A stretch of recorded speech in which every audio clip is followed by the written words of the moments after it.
Good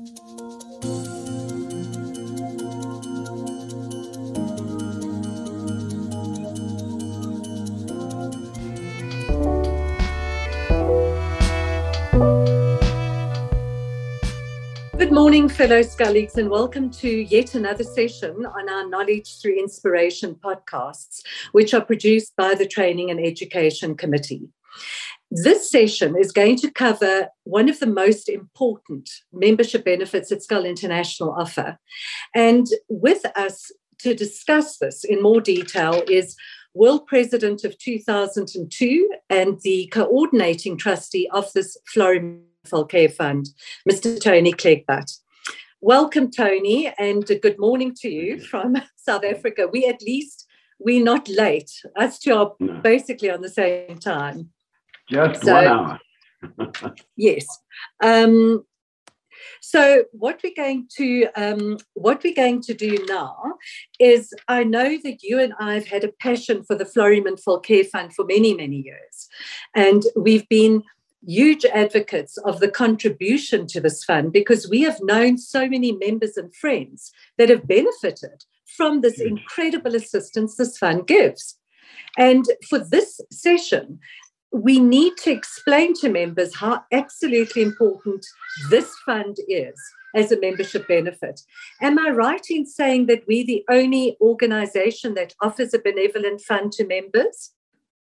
That I know of, that is 100% correct. Yeah, I thought so.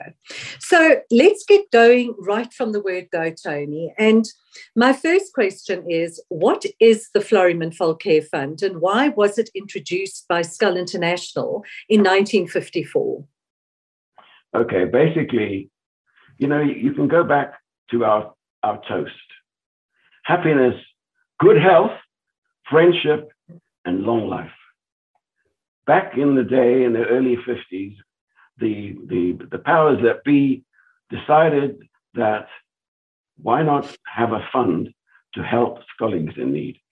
So it was formed, and there was a goal. There was a goal set in 1954, as you rightly say, to get $500,000 American dollars into the fund, and therefore the fund could self-generate year on from the interest earned. So it was to look after Scullies in need, but there's some defined borders to it, which you've got another question you're going to ask me about, and I'll answer it then. Thank you. Actually, I never knew that there was a pledge to have this $1 million. So that's actually very interesting. When you mention these large amounts, obviously this fund has a lot of money in it. So who manages this fund and who are the trustees of this fund apart from you? Okay, the trustees are appointed by the president of the day, and all the trustees must be former international presidents. So basically, we manage the fund independently. We make decisions for the fund independently, as long as we all agree, and we usually do. And it's like we have to invest. It's $500,000, not $1 million. We have to invest this money. And of late, interest rates have been terrible. So we're not earning the type of money. And during COVID and even pre-COVID, we were being asked by Scullies for help. Perfect.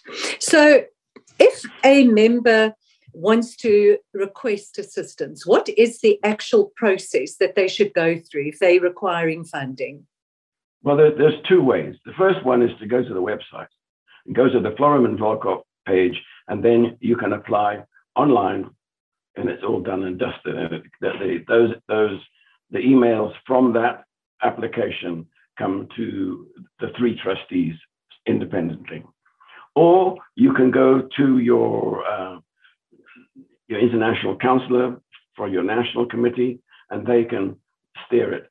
But I think it's better to go direct to the website and make your application there. But also to let your international counselor know, because we talk to them and we coordinate with them on various matters. Yeah. So what cases or situations will the Florian Fund not not assist with? This is a very important question. Very important. It's all spelled out on the website, but let me spell it out here. What it does include, underline does include, is health issues and natural disasters, like a guy in Germany is living on the bend of a river in his home office with this wonderful view, and then the Rhine went and flooded and his office was gone. So that's another thing. Only for immediate family being, the member's spouse and kids. That is, but what we do not underline, cover, is anything to do with unemployment, business issues. So it's quite strict because it's how long is a piece of string. You've got to sort of limit what you can cover and what you can actually afford to cover. That's another important part. So that's a basic guideline, but it's all on the website, and it also should be on the app. I don't believe it's on the app, but I'm happy to be corrected. No, you're absolutely right. It isn't. I think we're going through a process now of trying to put, there's an overall of the whole system. But you're absolutely right with our discussion before that the app is going to be far more easy. I mean, as we know, the app you literally push on and you're in. So that is going to be. Now you've mentioned something a little bit before your answer. Now I need to say, this question. And these questions are, as you know, most of the frequently asked questions from members. Yeah. As you know, most of our members are sole proprietors or self-employed. Now, you did mention about being on the Rhine and there's flooding and your computer goes and your office is there. Do you just say no, or would you look at exceptions to the rule when it comes to somebody like a sole proprietor or self-employed asking for assistance, as they are the only generators of income and they may be terminally ill or very, very ill? Are there exceptions to that rule? Well, just you talk about terminally ill. Well, we cover health issues, but every application is considered because it takes quite a lot for a SCOL member to make an application. We're all proud people, and to come, cap in hand, so to speak, to the fund and ask for assistance. We look at everyone, but we have a very strict mandate, and it's all laid out as I said earlier, on the website. So we consider stuff. I mean, we're humans, we're humanitarians. And what I want to say is that this job that I have as coordinating trustee is the best in the world because I'm helping people. We, the trustees, are helping people. It's much better than being president of SCOL, which is full of politics. This is the best, helping people. I never thought I'd get involved like this, but it's wonderful. It is. And I mean, as we mentioned, so many of my friends have got incredible, life-changing assistance from the Florimond Volker Fund. So this is an open question, but of course we need to know it. Why is it so important for clubs and even private members to contribute to this fund on a regular basis? Well, as I said earlier, we have this $500,000 which we have lived off the interest. But the interest rates, as everyone knows, in the last 5 years have been phenomenally low. And there's a demand on the fund from members who find themselves in situations where they need help. So, it could be flippant to say, one day you might need some help from the fund, and maybe there won't be funds available or not enough funds available. So we have used the councillors to promote the funds, but now the council is going kaput at the end of this year. So we're always looking for clubs to donate. And there's some regular contributors, which I thank dearly. And I came up with this idea that we have the Florimond Volker month. I've changed it. I'm going to call it the Flurry month. Get a bit of pizzazz into it. Florimond Velkart. What a mouthful. Yeah, I mean, people say, but who is he? Okay, so Florifund, that's the next point I want to come to, because I have heard that you want to do an awareness month. And I think it is extremely important because, as we all know, we're busy. Our attention span is sort of very limited. So we need to have something put into our face to say, listen, this is what is needed. And then it becomes aware. I don't think it's people who don't want to contribute. It's just not the most important thing on their list for that moment. So what were you thinking with this awareness month? What would we be looking at? And how can the clubs and even us training committee, how can we assist you with that? Okay, the Flori month, which could be September or October this year, is basically to draw attention to members about the founder of SCOL. Who is this guy? I mean, short form, little peppy history, not long and boring, but short. And then what the fund does, how it's helped people, and what can you, the member, or you, the club, do? Now, talking of clubs, what I'm suggesting, and it's going to be discussed today and tomorrow in the council meeting in Spain, is when you have your function in one of those months, everyone has raffles, or they can have donations from members, and the clubs can take the message to the member saying the Florimond Velkart Fund, and we're going to make contributions, and this is a special month, and it's a basic awareness. It's bigger than the fund, but it talks about the founder of this fund and why it's named after him. So this is outside of the regular contributions. It's like most clubs have raffles for tickets or whatever, and would they consider giving a certain percentage of that money to the Florimond Velkart Fund? That's the basic idea. The councillors are going to work on it in Spain over the next couple of days, and we'll see what the results are. Perfect. So we're going to look forward to that, because of course everybody needs some sort of guidelines and ideas on what to do. Maybe lots of people don't just have money to give. As you know, in Africa, our South African rand, in comparison to the euro or to the dollar or to the pound, is very, very weak. Now that we've spoken about what the fund is and the process of it, would you be able to share some examples of members that have been assisted with this fund? I'm most delighted to, and they've given us permission to use their examples. We had a baby born to a member, and he had a serious problem. He had 2 holes in the heart. Oh.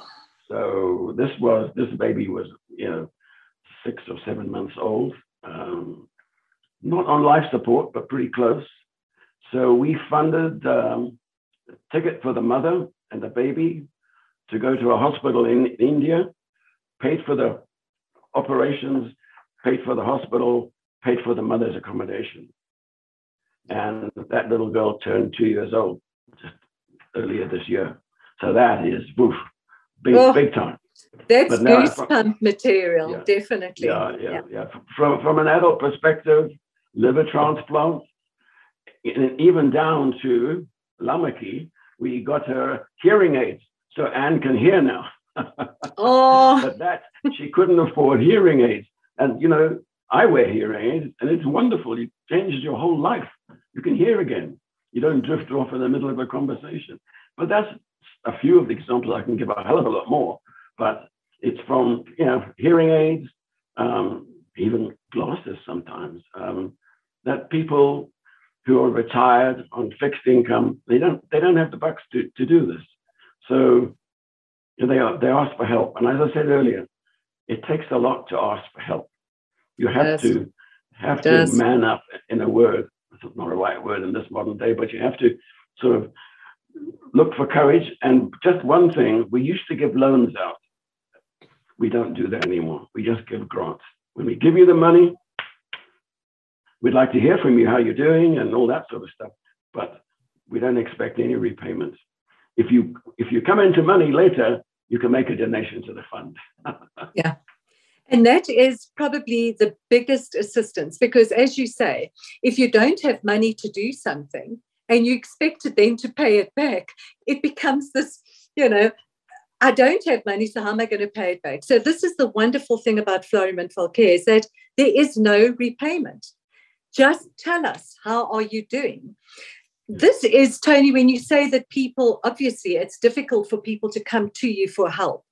All the applications are confidential, aren't they? Absolutely, okay. 100%. The only, now when people apply online, they don't really have to tell their club president or their councillor.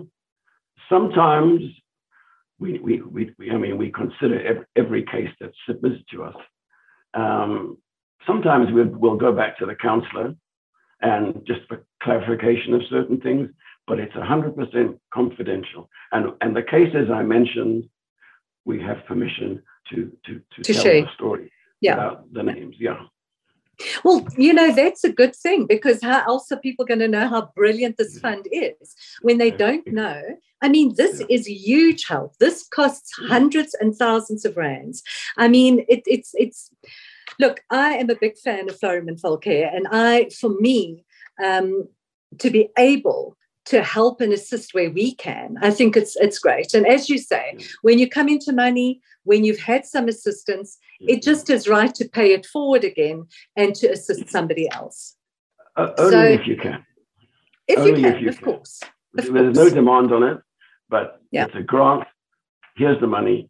Spend it the way you say you're going to spend it, and we go from there. And but I want to tell a small story about your neighboring country, Zimbabwe. They have been donating for the fund every single year. And their money, they print $1 million notes. The currency is out the window. And every year they make a small contribution.